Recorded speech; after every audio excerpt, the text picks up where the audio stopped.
Okay. This is what's known as a shooting board, and it's very handy in the shop, especially when you're trying to do some fine fitting. It's basically put together with a very square piece of wood. I checked it with a square when I was putting it together. And you need very square pieces on both ends. You can do the short end of here, screw it in, and the long end here, and you can make this board as long as you want.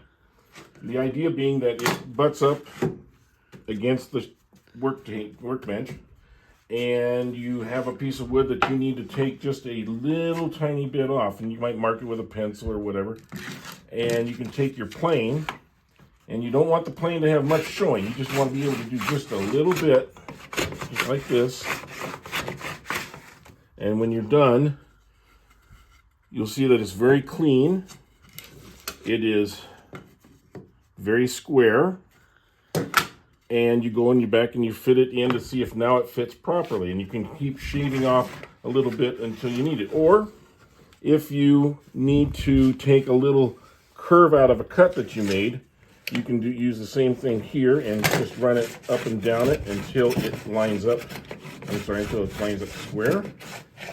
And put that on there, and we have a nice square piece of wood this way. So now it is squared top and it's squared on the sides.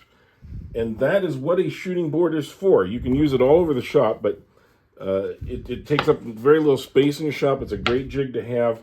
And as long as you keep your plane in good shape, you should be able to keep a very nice clean edge on all your pieces. It's much better than sanding.